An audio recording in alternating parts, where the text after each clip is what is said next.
નમસ્કાર વિદ્યાર્થી મિત્રો, છેલ્લે આપણે સ્વાધ્યાયના દાખલાઓ તરફ આપણે આગળ વધ્યા હતા. એની પહેલાં આપણે ન્યૂટનનો પ્રથમ, બીજો અને ત્રીજા નિયમની ચર્ચા કરી હતી. હવે આપણે ચર્ચા કરવા જઈ રહ્યા છીએ ઘર્ષણ બાબતે. આપણે ચર્ચા કરવા જઈ રહ્યા છીએ.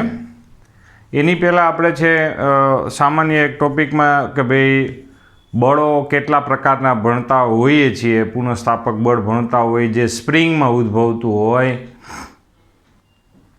પછી પ્રવાહી જ્યારે ડૂબતો હોય ત્યારે તેના ઉપર એક વધારાનું ઉત્પ્લાવક બળ લાગુ પડતું હોય છે, જે આપણે તરલના મિકેનિક્સમાં એ આવશે. સ્પ્રિંગમાં ઉદ્ભવતા પુનઃસ્થાપક બળ વિશે આપણે જે આગામી ચેપ્ટર છે દોલન નામના ચેપ્ટરમાં વધારે જાણકારી આવશે. ત્યાર પછી ગુરુત્વાકર્ષણની તો આપણે ચર્ચા કરીએ જ છીએ. સાથે લંબબળ, સપાટી ઉપર જ્યારે પદાર્થ રહેલો હોય ત્યારે એક લંબબળ બળ લાગતું હોય છે. આવા બધા જે બળો છે, બે બળોમાં શરૂઆતમાં આપણે લંબબળ વિશે ચર્ચા કરવાની છે.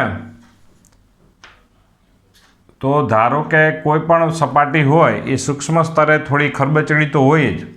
ભલે આપણને કોઈ પણ એકદમ લીસી જણાતી સપાટી હોય તો એ સૂક્ષ્મ સ્તરે તો કેવી હોય છે, થોડીક ખરબચડી હોય છે સૂક્ષ્મ સ્તરે. એટલે એકદમ લીસો જણાતો ધારો કે કાચની સપાટી હોય, જે આપણને હાથ ફેરવવામાં આવે ત્યારે એકદમ લીસો દેખાય છે, પણ હકીકતમાં માઇક્રોસ્કોપની મદદથી જો અવલોકન કરવામાં આવે તો હકીકતમાં તેમાં સૂક્ષ્મ ખરબચડાપણું દેખાય. તો આવી રીતે એક આપણે સપાટી દર્શાવવામાં આવી છે. જુઓ, આ સૂક્ષ્મ સ્તરે તમને એમાં શું જોવા મળે છે? આમ ખરબચડાપણું જોવા મળે. આ કોઈ સપાટી થઈ ગઈ. જુઓ,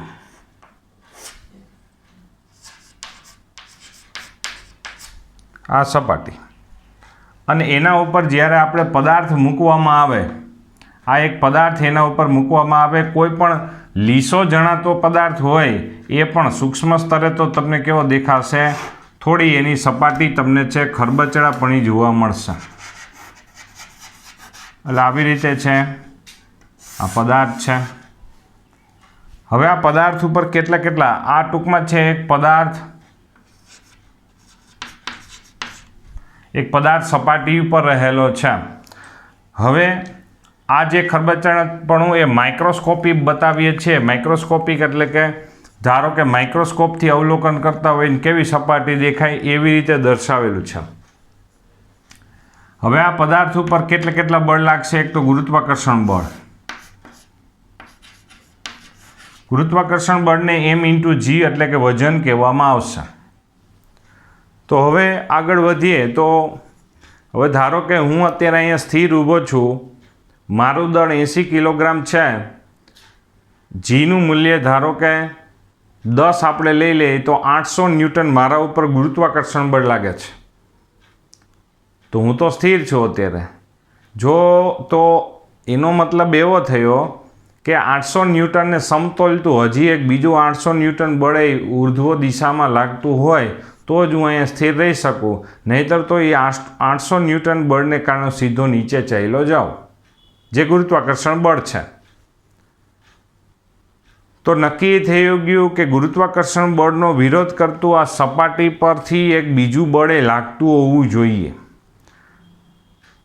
અને એ સપાટી દ્વારા લાગતું હોવું જોઈએ.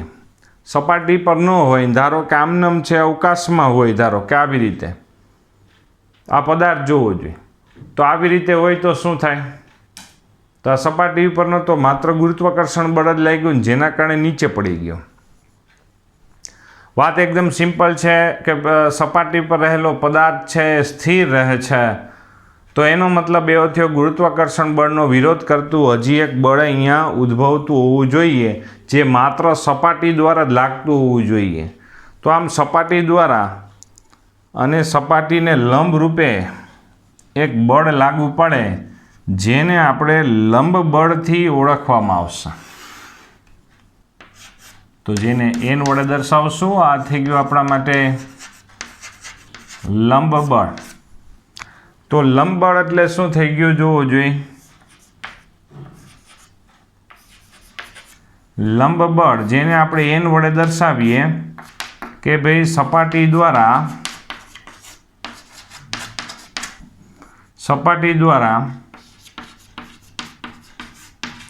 સપાટીને લંબ રૂપે લાગતું બળ. નક્કી એ થઈ ગયું કે આ લંબ બળ છે સપાટી દ્વારા જ લાગે છે અને સપાટીને લંબ રૂપે હોય છે. અને જો પદાર્થ અત્યારે અહીંયા સપાટી ઉપર જો સ્થિર રહેતો હોય તો આ લંબ બળનું મૂલ્ય ગુરુત્વાકર્ષણ બળ જેટલું હોવું જોઈએ કે જેથી પરિણામી બળ શૂન્ય થાય અને પદાર્થ છે એ સપાટી ઉપર સ્થિર જળવાઈ રહેશે.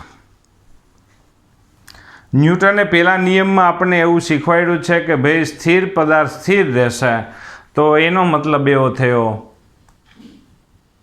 કે સ્થિર પદાર્થ સ્થિર રહે તો એનો મતલબ એવો થયો કે એના ઉપર લાગતું પરિણામી બળ શૂન્ય છે. તો અહીંયા લંબ બળને આપણે વિચાર કર્યો. ત્યાર પછી અહીંયા બંને પદાર્થ અને સપાટીના ખાડા અને ખાંચા જેવા ભાગો છે જે સૂક્ષ્મ સ્તરે ખરબચડાપણું છે, જે નરી આંખે નથી દેખાતું. નરી આંખે દેખાતું હોય તો એ તો હોય જ, પણ જે સૂક્ષ્મ સ્તરે જે ખરબચડાપણું દેખાય છે એના કારણે ખાડા અને ખાંચા જેવા ભાગો એકમેકમાં ફસાયેલા હોય, જેને ઠંડુ વેલ્ડિંગ કહેવાય, કોલ્ડ વેલ્ડિંગ કહેવામાં આવશે. તો અહીંયા આવી રીતે ખાડા અને ખાંચા જેવા ભાગો એકબીજામાં ફસાયેલા છે, તો આવી રીતે આપણે દર્શાવી શકીએ આ થઈ ગયું કોલ્ડ વેલ્ડિંગ.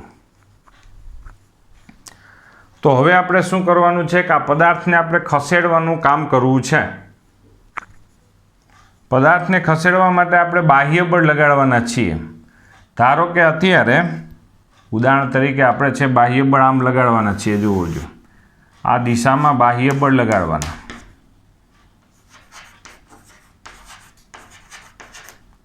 બાહ્ય બળને F વડે આપણે દર્શાવી દઈએ. ચાલો, હવે ધારો કે આ પદાર્થ છે એને થોડોક આપણે આમ ખેંચીએ તો એ પદાર્થ ખસશે નહીં. તો આ તો બે એકબીજાને સમતોલ જ છે, પદાર્થ સ્થિર છે, એટલે આ તો બેનું પરિણામ 0 જ થઈ ગયું.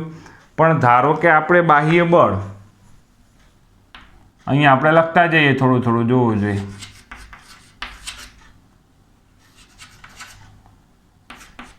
બાહ્ય બળ ધારો કે 1 ન્યૂટન લાગુ પડ્યું. પદાર્થ તોય સ્થિર જ જળવાઈ રહે છે. પદાર્થની કન્ડિશન સ્થિર જ તમને જોવા મળે છે.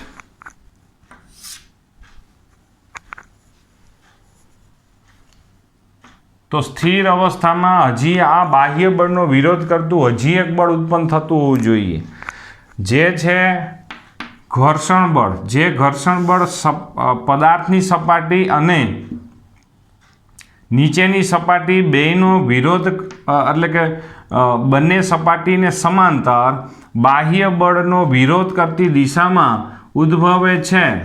અને સ્થિર અવસ્થામાં જે ઘર્ષણ બળ લાગુ પડે તેને આપણે સ્થિત ઘર્ષણ બળ કહેવામાં આવશે. પદાર્થ અત્યારે સ્થિર છે, તો અત્યારે ઘર્ષણ બળ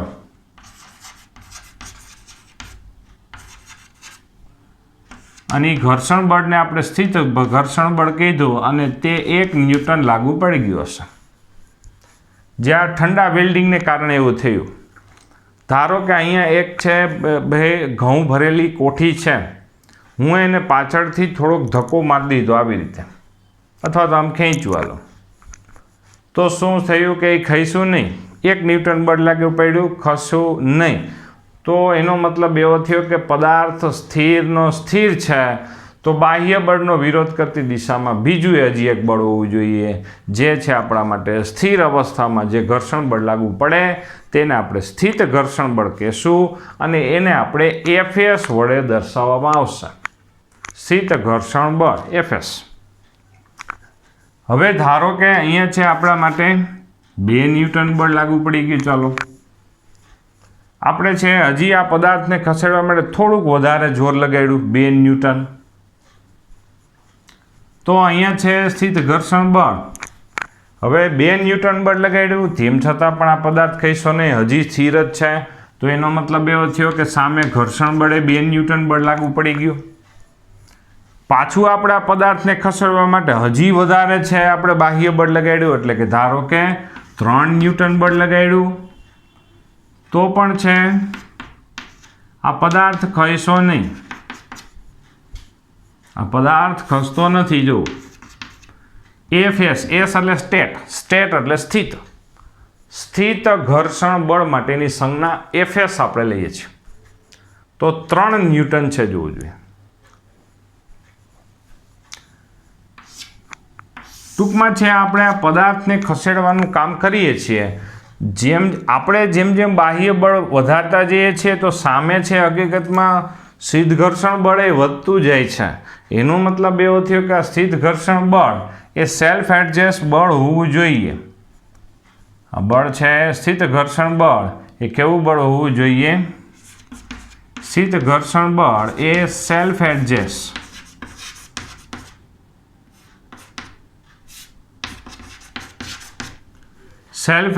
ફોર્સ છે. એની રીતે એડજસ્ટ કરી નાખે છે. ફરીથી ધારો કે અહીંયા ઘઉં ભરેલી કોઠી છે, આપણે એને આમ ખેંચવી છે.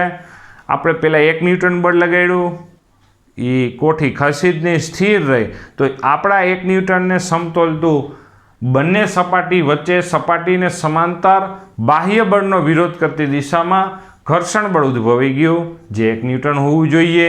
આપણે 2 ન્યૂટન બળ લગાડ્યું તો સામે બંને સપાટીને સમાંતર બાહ્ય બળનો વિરોધ કરતું પાછું પણ 2 ન્યૂટન બળ ઉત્પન્ન થયેલું હોવું જોઈએ, સ્થિત ઘર્ષણ બળ. તો જ પરિણામી બળ 0. આપણે ધારો કે 3 ન્યૂટન બળ લગાડ્યું તો સામે હજી પદાર્થ સ્થિર જ રહે છે. તો એનો મતલબ એવો થયો કે સ્થિત ઘર્ષણ બળ એ વધતું જાય છે. આમ સ્થિત ઘર્ષણ બળ કેવું છે? સેલ્ફ એડજસ્ટ ફોર્સ થયો એમ આપણે વિચાર કરી શકાય. એની રીતે જાતે એડજસ્ટ કરે છે. આપણે ધારો કે 1 ન્યૂટન બળ લગાડીએ અને અહીંયા છે આ ઠંડુ વેલ્ડિંગ, એટલે આમ ખાડા અને ખાંચા જેવા ભાગો જે ફસાયેલા છે બંને સપાટીના, નીચેની સપાટીના અને પદાર્થની સપાટીના જે આ ભાગો ફસાયેલા છે એના દ્વારા જે આ સેલ્ફ એડજસ્ટ એટલે કે પોતાની રીતે એડજસ્ટ કરતું સ્થિત ઘર્ષણ બળ, ધારો કે અહીંયા 1 ન્યૂટન બળ લગાડીએ અને અહીંયા ધારો કે 2 ન્યૂટન બળ લાગી જાય, પરિણામી બળ 1 ન્યૂટન, તો ઘર્ષણની દિશામાં ગતિ થઈ જાય. તો માણસો એવો વિચાર કરે કે ભાઈ અહીંયા ભૂત થયું. પદાર્થને ખેંચી આપણે આમ અને જાય આમ તો માણસો આઘાત પામી જાય. એટલે એનો મતલબ એવો થયો કે આપણે જેટલું બળ લગાડશું સામે એટલું એડજસ્ટ થઈ છે, સેલ્ફ એડજસ્ટ એવો વિચાર કરી શકાય. તો અહીંયા છે આપણે હવે જેવું આપણે 3.1 ન્યૂટન બળ લગાડ્યું, 3.1 ન્યૂટન બળ લગાડ્યું અને પદાર્થ છે એ ગતિ કરવા લાગ્યો.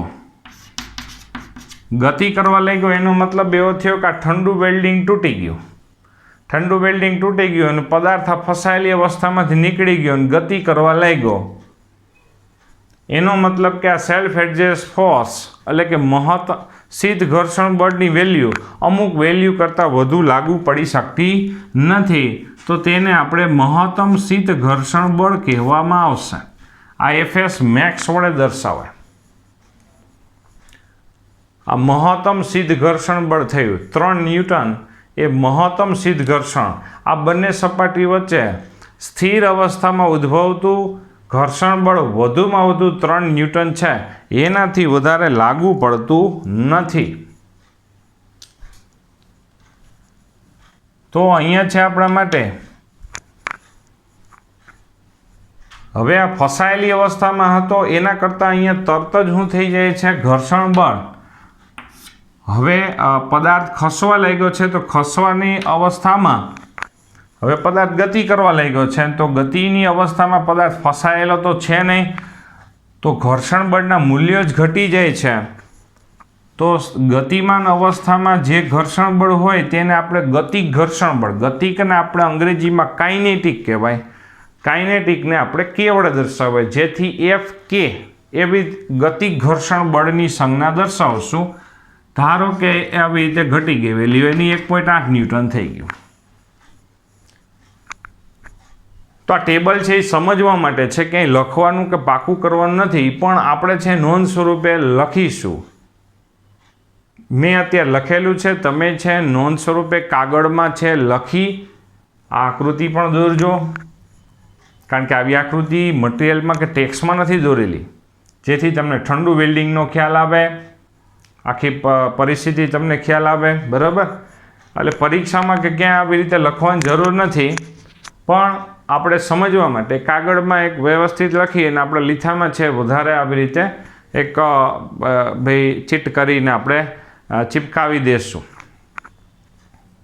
ટૂંકમાં આપને શું જાણકારી મળી કે ભાઈ સીધ ઘર્ષણ બળ એ સેલ્ફ એડજસ્ટ ફોર્સ છે, અને જેમ જેમ આપણે છે બાહ્ય બળના મૂલ્યો વધારતા જઈએ છીએ સ્થિર અવસ્થામાં, એમ સામે સેલ્ફ એડજસ્ટ ફોર્સ એવું હકીકતમાં સીધ ઘર્ષણ બળની વેલ્યુ પણ વધતી જાય છે. તો એમાં સીધ ઘર્ષણ બળમાં મહત્તમ સીધ ઘર્ષણ બળ એના પણ કંઈક નિયમો છે, અને એ મહત્તમ સીધ ઘર્ષણ બળ જ્યારે આપણે મહત્તમ સીધ ઘર્ષણ બળની આપણે વ્યાખ્યા પણ આપણે આપી શકીએ એમ છીએ.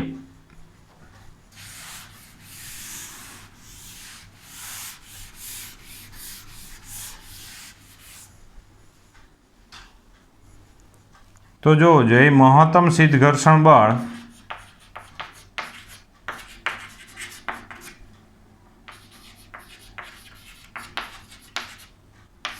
જેને આપણે એફએસ મેક્સ વડે દર્શાવી દઈએ તો એની વ્યાખ્યા શું બનશે કે જે બાહ્ય બળ વખતે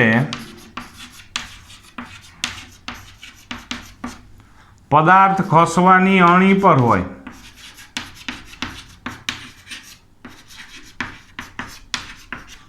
અહીંયા જ્યારે આપણે 3 ન્યૂટન જેટલું બાહ્ય બળ લગાડ્યું હતું ત્યારે પદાર્થ ખસવાની અણી પર આવી ગયો હતો, ત્યારે અથવા તો અણી પર હોય તે વખતે ઉદ્ભવતા ઘર્ષણ બળને ઉદ્ભવતું ઘર્ષણ બળ મહત્તમ હોય છે, તો તેને મહત્તમ સીધ ઘર્ષણ બળ કહેવામાં આવશે.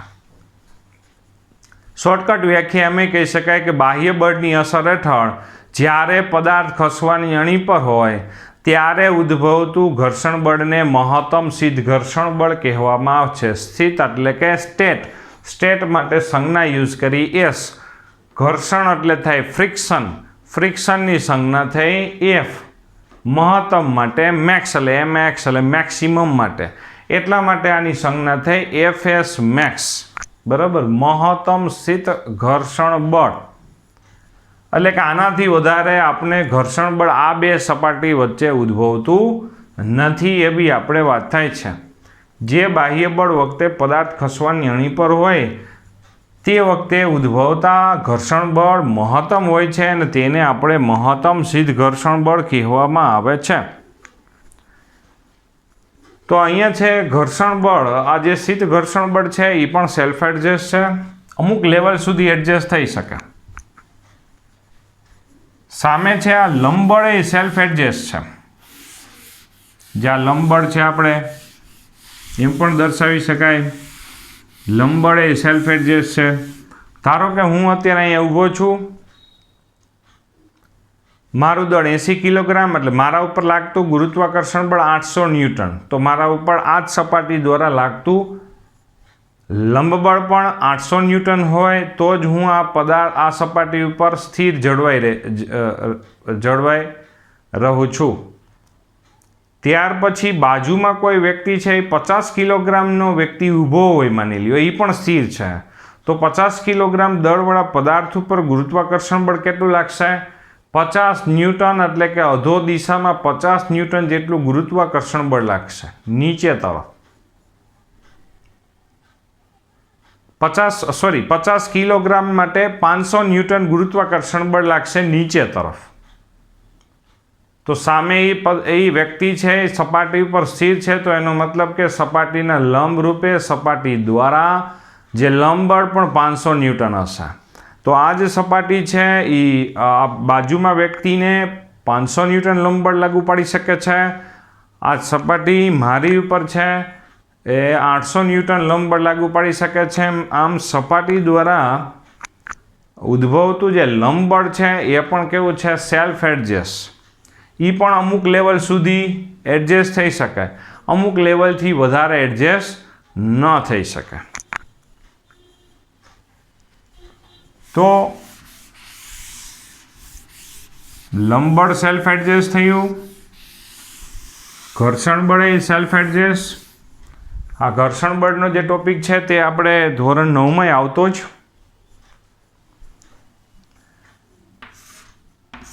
તો આવી રીતે આમાં આપણે આલેખે એક ડ્રો કરવો હોય તો ડ્રો કરી શકાય. જુઓ, જે પણ નોંધ સ્વરૂપે લખી નાખજો. આપણે આલેખ આપણા કોર્સમાં આવતો નથી. ઘર્ષણ બળ વિરુદ્ધ આપણે બાહ્ય બળ. તો બાહ્ય બળ આપણે સતત વધારતા ગયા. સામે ઘર્ષણ બળ પહેલાં શરૂઆતમાં વધ્યું અને આ જે ઘર્ષણ બળ થયું એ મહત્તમ થયું. આ સંજોગોમાં પદાર્થ કેવો હતો, સ્થિર હતો. સ્થિર અવસ્થા પછીમાં શું થઈ ગયું, આપણે બાહ્ય બળ વધાર્યું પણ સામે ઘર્ષણ બળ શું થઈ ગયું, ઘટી ગયું. તો આ ભાઈ પિંક કલરથી દેખાય તે ગતિની અવસ્થામાં વાત આવી ગઈ એમ આપણે કહી શકાય. આમ સ્થિર અવસ્થા કરતાં ગતિમાન અવસ્થામાં ઘર્ષણ બળના મૂલ્ય ઓછા હોય છે. એનું કારણ એ છે કે ઠંડુ વેલ્ડિંગ અહીંયા નીકળી ગયેલું હોય છે. એટલા માટે આ લેખે આપણે છે નોંધ સ્વરૂપે આ જે ડેટા છે એનો જ આલેખ બનાવ્યો. બાહ્ય બળ સતત વધારતા ગયા તો એક લેવલ સુધી ઘર્ષણ બળ મહત્તમ થયું, એફએસ મેક્સ. પછી બાહ્ય બળ વધાર્યું તો ઘર્ષણ બળ શું થઈ ગયું, ઘટી ગયું. એટલે ગતિની અવસ્થામાં ઘર્ષણ બળના મૂલ્યો નાના પ્રાપ્ત થાય છે.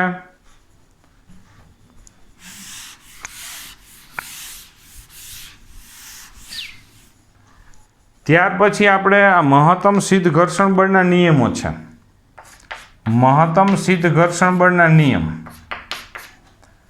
કે એફએસ મેક્સનું મૂલ્ય એટલે કે મહત્તમ સિદ્ધ ઘર્ષણ બળનું મૂલ્ય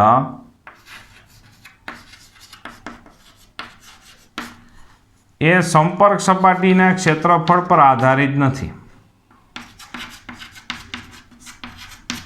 સંપર્ક સપાટીના ક્ષેત્રફળ પર આધારિત નથી.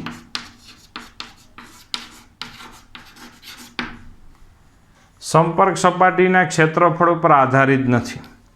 એટલે કે ધારો કે આ પદાર્થ નાનો હોય કે મોટો હોય, આ બે સપાટી વચ્ચે ઉદ્ભવતું મહત્તમ સિદ્ધ ઘર્ષણ બળ એફએસ મેક્સનું એટલે કે મહત્તમ સિદ્ધ ઘર્ષણ બળનું મૂલ્ય તે હકીકતમાં છે આ બંનેની સપાટીના સંપર્ક સપાટીના ક્ષેત્રફળ પર આધારિત નથી. એટલે બે વચ્ચે જે સંપર્ક થાય છે એ સંપર્ક પર આધારિત નથી.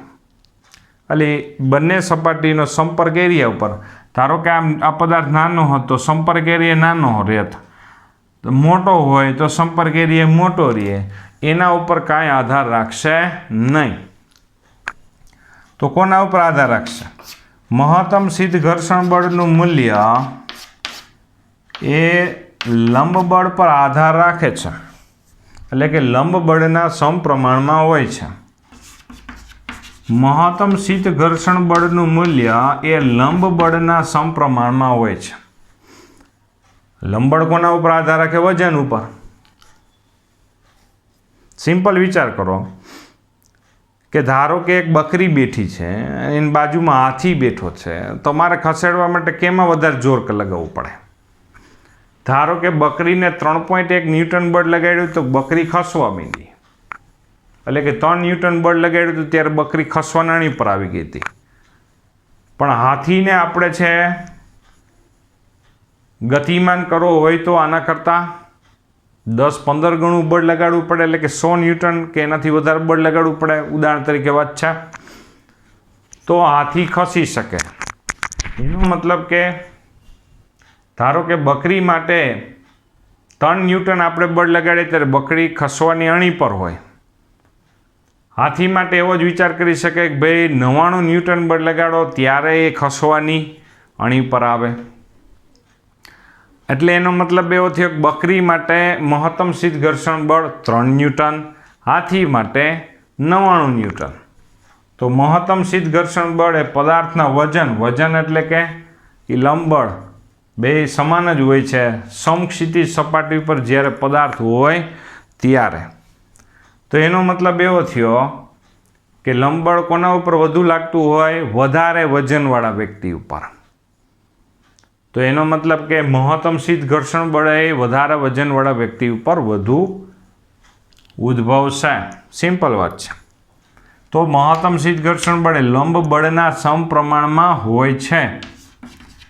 સપ્રમાણતાની નિશાની કાઢી નાખો તો એક અચળાંક આપી જાય અને એ અચળાંકને આપણે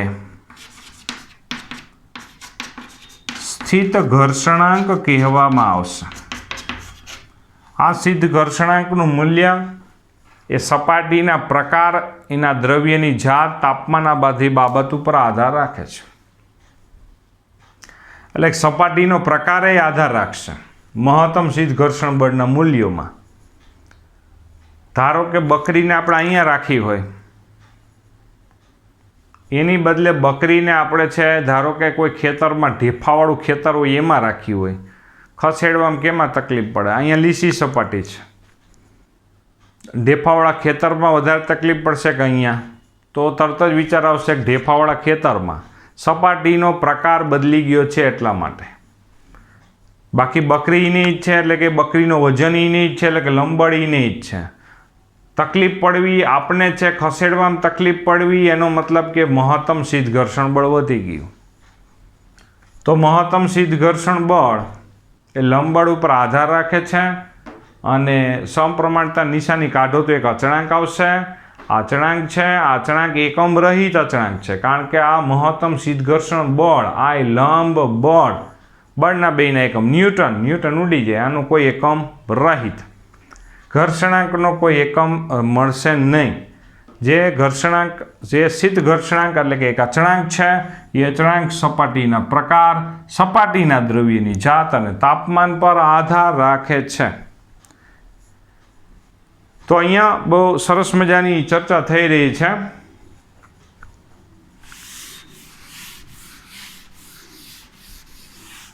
ત્યાર પછી આપણે કોઈ પણ તબક્કે એફએસ મેક્સ બરાબર આપણે શું લખી શકાય? મ્યુએસએન લખી શકાય. જ્યારે પણ તમે મ્યુએસએન લખો તો એનો મતલબ એવો થયો કે તમે મહત્તમ સિદ્ધ ઘર્ષણ બળ લખી શકો છો. પદાર્થ સ્થિર જળવાતો હોય તો આપણે એમ લખી શકાય કે ત્યારે સ્થિત ઘર્ષણ બળ એટલે કોઈ પણ સિદ્ધ ઘર્ષણ બળનું મૂલ્ય એ મહત્તમ સિદ્ધ ઘર્ષણ બળ જેટલું કે એના કરતાં ઓછું હોય, less than or equal to. કોઈ પણ જ્યારે પદાર્થ સ્થિર રહેતો હોય ત્યારે સિદ્ધ ઘર્ષણ બળનું મૂલ્ય એ મહત્તમ જેટલું કે એના કરતાં ઓછું હોય. એફએસ મેક્સની જગ્યાએ આમે લખી શકાય કે પદાર્થ જ્યારે સ્થિર રહેતો હોય એફએસ મેક્સ બરાબર મ્યુએસએન લખી શકાય. જ્યારે પદાર્થ સ્થિર રહેતો હોય તો સિદ્ધ ઘર્ષણ બળનું મૂલ્ય એ મહત્તમ જેટલું કે એના કરતાં ઓછું હોય છે. તો ત્યારે પદાર્થ સ્થિર જળવાઈ રહે છે. તો અહીંયા છે જોવો જોઈએ, આપણે વાંચીએ છીએ. જો પહેલાં આપણે યંત્રશાસ્ત્રના સામાન્ય બળોની વાત હતી, લંબ બળ છે, ઘર્ષણ બળ જે હમણાં વાત કરી, પ્રવાહીમાં ડૂબેલા પદાર્થ માટે ઉત્પ્લાવક બળ તરલના મિકેનિક્સ નામના ચેપ્ટરમાં આવશે જ, જે નામે તમે સાંભળેલું છે. તરલમાં ગતિ થાય ત્યારે ગતિ અવરોધક બળ તરીકે શ્યાનતા બળ, જે પણ આપણે છે ક્યાંક નામ સાંભળેલું હશે, જે પણ તરલના મિકેનિક્સમાં આવશે. સ્પ્રિંગમાં ઉદ્ભવતું પુનઃસ્થાપક બળ, દોરીમાં ઉદ્ભવતું તણાવ બળ, જે દોરીમાં ઉદ્ભવતું તણાવ બળ હમણાં જ આવશે, આગળ આપણે ચેપ્ટરમાં જોશું. 5.9 નંબરનો ટોપિક આપણે ચાલુ કર્યો, જેમાં શરૂઆતમાં શું છે કે એક સપાટીના ઉપસેલા ભાગ બીજી સપાટીના ખાડા જેવા ભાગમાં ભરાઈ જવાથી કોલ્ડ વેલ્ડિંગ થઈ જાય. આવી રીતે ખાડા ખાંચા જેવા ભાગો ફસાઈ જાય. એક સપાટી બીજી સપાટી પર ખસવાનો પ્રયત્ન કરે, અહીંયા લખાઈ ગયું છે અસવાનો, એટલે પણ અહીંયા ખ કરી નાખજો. ખસવાનો પ્રયત્ન કરે ત્યારે તેનો વિરોધ કરતું બળ ઉદ્ભવે છે તેને ઘર્ષણ બળ કહેવામાં આવશે. કારણ કે પદાર્થ ખસવાની આમ પ્રયત્ન કરે ત્યારે એનો અવરોધ કરતું બળ ઘર્ષણ બળ છે. સિદ્ધ ઘર્ષણ બળ માટેની આપણે એમાં પેટા વિભાગમાં ચર્ચા કરવાની. એમાં શરૂઆતમાં લંબ બળની વ્યાખ્યા નીચે અંડરલાઇન સપાટી દ્વારા સપાટીને લંબ રૂપે લાગતા બળને લંબ બળ કહેવામાં આવશે. ત્યાર પછી કોઈ સપાટી પર સ્થિર રહેલા પદાર્થને તે સપાટી પર ખસેડવાનો પ્રયત્ન કરતા જો તે ખસે નહીં તો ખસતી પદાર્થ જ્યારે ખસતો ન હોય ત્યારે બે સંપર્ક સપાટી વચ્ચે ઉદ્ભવતા ઘર્ષણ બળને સિદ્ધ ઘર્ષણ બળ કહે છે. સિદ્ધ ઘર્ષણ બળ પોતાની મેળે અસ્તિત્વ ધરાવતું નથી. જ્યારે બાહ્ય બળ F લાગે છે ત્યારે જ આ સિદ્ધ ઘર્ષણ બળ ઉદ્ભવે છે. સિદ્ધ ઘર્ષણ બળ એ સેલ્ફ એડજસ્ટ છે, જે આપણે એના માટે ટેબલ બનાવ્યું, વિચાર કર્યો કે ભાઈ આ સેલ્ફ એડજસ્ટ છે. સિદ્ધ ઘર્ષણ બળ અપેક્ષિત ગતિનો વિરોધ કરે છે. સિદ્ધ ઘર્ષણ બળ જે Fs વડે દર્શાવીએ છીએ તે અપેક્ષિત ગતિ, એટલે આપણે આ પદાર્થને આપણી અપેક્ષા એવી છે કે ગતિ કરાવો છે તો એ અપેક્ષિત ગતિનો શું કરે છે? વિરોધ કરે છે. મહત્તમ સિદ્ધ ઘર્ષણ બળની જો વ્યાખ્યા બોલ્ડ કલર એટલે ઘાટા કલરથી દર્શાવેલી છે. બાહ્ય બળના જે લઘુત્તમ મૂલ્ય માટે સ્થિર રહેલો પદાર્થ ખસવાની અણી પર છે તેને મહત્તમ સિદ્ધ ઘર્ષણ બળ અથવા તો સીમાંત ઘર્ષણ બળ કહેવાય. Fs મેક્સ વડે દર્શાવશું. સિદ્ધ ઘર્ષણના નિયમો જોવો જોઈએ. મહત્તમ સિદ્ધ ઘર્ષણ બળ સંપર્ક સપાટીના ક્ષેત્રફળ પર આધારિત નથી. કોના ઉપર આધારિત છે? લંબ બળના સમપ્રમાણમાં છે, જે હમણાં આપણે વાત કરી. ત્યાર પછી મ્યુએસ એ સ્થિર ઘર્ષણાંક અથવા તો સિદ્ધ ઘર્ષણાંક જે પરિમાણ રહિત છે. મ્યુએસ છે પરિમાણ રહિત છે. જ્યાં સુધી સ્થિર પદાર્થ ખસતો ન હોય ત્યારે, જ્યાં સુધી સ્થિર પદાર્થ ખસતો ન હોય એટલે કે સ્થિર જ રહેતો હોય ત્યારે ઉદ્ભવતું સિદ્ધ ઘર્ષણ બળના મૂલ્યો કાં મહત્તમ જેટલું હોય ને કાં એના કરતાં ઓછા હોય છે. Fs મેક્સ અને લંબ બળની દિશા પરસ્પર લંબ હોય છે. આ બે સિદ્ધ ઘર્ષણ બળ અને લંબ બળ બેયની દિશા પરસ્પર લંબ રૂપે તમને જોવા મળે છે. જ્યારે પદાર્થો સંપર્કમાં હોય ત્યારે તેની દરેક જોડના બે ઘટકો પડે. હવે આપણે જે આ પદાર્થ છે, આ ધારો કે પદાર્થ છે, એમાં સપાટીને લંબ રૂપે લંબ બળ લાગે છે.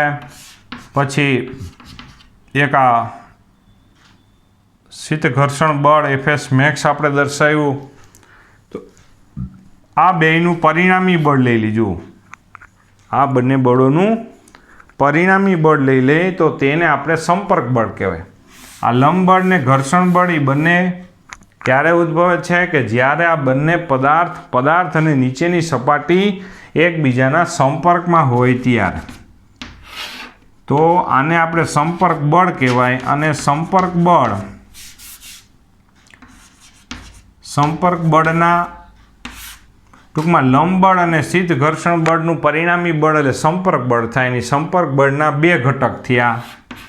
ઊંધું બોલીએ, આ બેનો સરવાળો કરો તો સંપર્ક બળ થાય. અને સંપર્ક બળના બે ઘટક, એક લંબ બળ અને બીજું સિદ્ધ ઘર્ષણ બળ અથવા તો ઘર્ષણ બળ. ઘર્ષણ એટલે ફ્રિક્શન, એને F વડે દર્શાવે. જો આગળ લખ્યું છે, જો અહીંયા શું લખ્યું છે? જ્યારે પદાર્થ સંપર્કમાં હોય ત્યારે કણોની દરેક જોડમાં સંપર્ક બળના બે ઘટકો, એક લંબ બળ અને બીજું સિદ્ધ ઘર્ષણ બળ અથવા તો ઘર્ષણ બળ અથવા ઊંધું બોલો, આને આ વસ્તુ ઊંધું. લંબ બળ અને ઘર્ષણ બળ જે બંને બે પદાર્થોની સપાટીના સંપર્કમાં આવવાથી ઉદ્ભવે છે. આ બેનું પરિણામ લેવાથી સંપર્ક બળ મળે છે. ટૂંકમાં 2 + 3 = 5. એમ બોલો કે 5ના 2 ભાગ, 2 અને 3, એવી રીતની વાત કરે છે આ લોકો. તો અહીંયા સુધી આપણે વાંચ્યું. ત્યાર પછી જો આગળ ગતિ ઘર્ષણ બળની વાત આપણા માટે હવે સહેલી પડશે એકદમ. પદાર્થ ગતિમાં આવી જાય ત્યારે તેની નીચેની સપાટી સાથે, પદાર્થ જ્યારે ગતિ કરવા લાગે છે ત્યારે તેની નીચેની સપાટી સાથેના જે ઘર્ષણ થતું હોય છે એ ઘર્ષણ છે માં ઠંડુ વેલ્ડિંગ તૂટી ગયું હોય છે.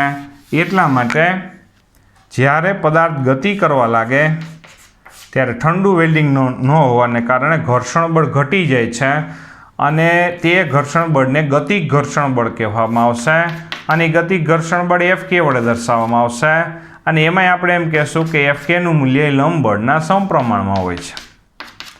સપ્રમાણતા નિશાની કાઢો તો એક અચળાંક આવશે અને અચળાંકને ગતિક ઘર્ષણાંક કહેવામાં આવશે. મ્યુ કે ને આપણે શું લખીશું? ગતિક ઘર્ષણાંક. મ્યુ કે ને આપણે ગતિક ઘર્ષણાંક કહેવામાં આવશે. આ ગતિક ઘર્ષણાંક પણ પરિમાણ રહિત અચળાંક છે એવું આપણે દર્શાવવાનું થાય છે. આ પણ આપણા માટે પરિમાણ રહિત અચળાંક મ્યુ કે એટલે કે કાઇનેટિક. કાઇનેટિક એટલે કે ગતિક. ગતિક ઘર્ષણાંક. તો અહીંયા છે મ્યુ કે. મ્યુ કેનું મૂલ્ય અહીંયા આપણે એવું લખી શકાય કે ભાઈ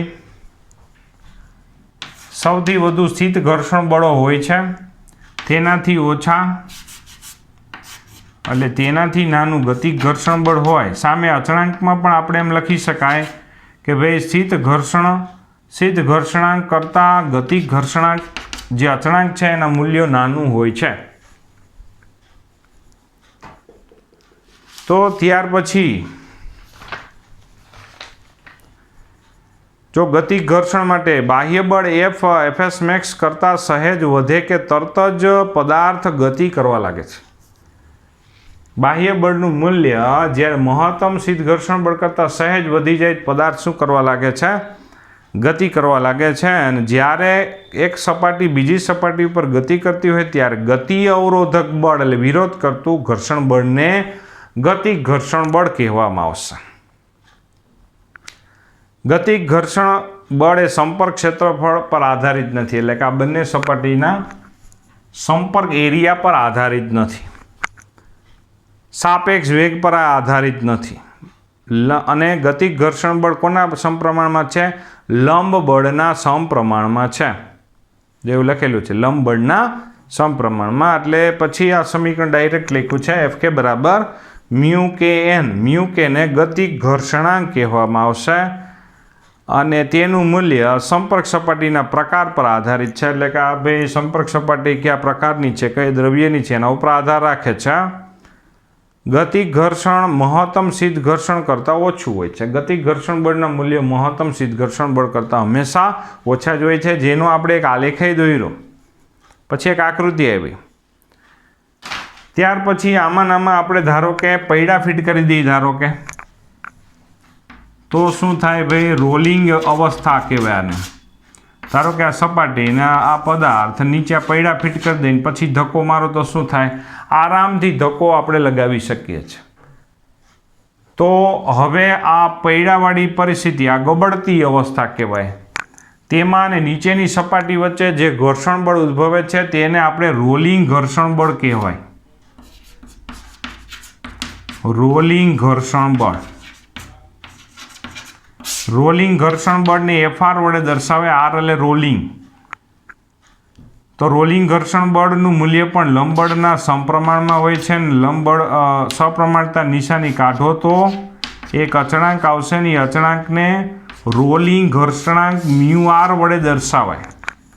આમાં રોલિંગ ઘર્ષણાંકનું મૂલ્ય સૌથી ઓછું હોય, ગ્રેટર ધેન એમ લખવું આપણે. જુઓ મ્યુઆર કરતાં ખૂબ મોટું મ્યુકે હોય, મ્યુકે કરતાં પણ વધારે મ્યુએસ હોય રોલિંગની અવસ્થામાં. એટલે માટે રોલિંગ અવસ્થામાં ઘર્ષણ બળના મૂલ્યો ખૂબ જ ઘટી જાય. 2 વાર જો મેં દર્શાવી સંજ્ઞા એટલે કે ખૂબ જ નાનું પ્રાપ્ત થાય.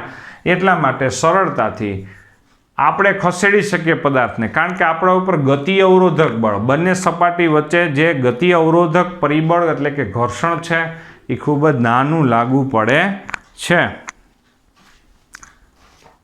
તો આગળ જો રોલિંગ ઘર્ષણ બળ માટે ગબડતા પદાર્થ પર લાગતા ઘર્ષણ બળને રોલિંગ ઘર્ષણ બળ કહે છે, જેને Fr વડે દર્શાવવામાં આવશે. એટલે આ જો લખેલું છે અહીંયા ઘર્ષણના લાભ અને ગેરલાભ. ઘર્ષણના લાભ આપને ખબર છે કે આપણે ચાલી શકીએ છીએ, નહીતર જો નીચેની સપાટી ધારો કે ઘર્ષણ રહિત હોત તો આપણે લપટીને પડ્યા જ રાખત, આપણે ચાલી ન શકીએ. બીજું બોલ પેનની મદદથી જે લખીએ છીએ એમાં આમ ઘર્ષણને કારણે ઓલો છરો આમ ફરે છે ને એટલા માટે લખાય છે, બરાબર. આ બધું ઘર્ષણને કારણે છે. ઘણી વખતે ઘર્ષણ રહિત આમ સપાટી લખવા જાવ લખાતું નથી. શું કામે? ઘર્ષણ નથી એટલે લખી શકાય, ચાલી શકાય, બરાબર, દોડી શકાય, ગતિ સંચરણ કરી શકાય. ગતિ સંચરણ એટલે એકની ઉર્જા બીજાને આપી શકે. એક મશીન ફરતું હોય તો એકમાં આમ ભાઈ પુલી ઉપર પટ્ટા ફિટ કરીને બીજું આપણે ચલાવી શકીએ. નહીતર જો ઘર્ષણ ન હોય તો શું થાય? તો એકને એક ફર્યા કરે, પટ્ટો ફરી શકે નહીં, બીજાને ઉર્જા આપી ન શકે, ગતિ સંચરણ ન થઈ શકે. ગેરલાભ છે આપણને ખબર જ છે કે ભાઈ ઉર્જાનો વ્યય થાય છે અને યાંત્રિક ભાગો ઘસાઈ જાય છે, ચપ્પલ ઘસાઈ જાય, ચપ્પલ નવા લેવા પડે ને આ બધી ઘણી બધી તમારે જે લખવું હોય એમાં બધા એમ સાચું જ પડે. પછી ઘર્ષણ ઘટાડવાના ઉપાયમાં આપણને ખબર જ છે કે આપણે લુબ્રિકન્ટનો ઉપયોગ કરીએ. લુબ્રિકન્ટ એટલે ગ્રીસ ને તેલ ને સાબુનું પાણીનું લુબ્રિકન્ટમાં જ આવે. ક્યાંક સાબુનું પાણી થયું હોય ને આપણે ત્યાંથી હાલીએ તો સરળતાથી લપટી જઈએ છીએ કારણ કે ઘર્ષણ ઘટી જાય.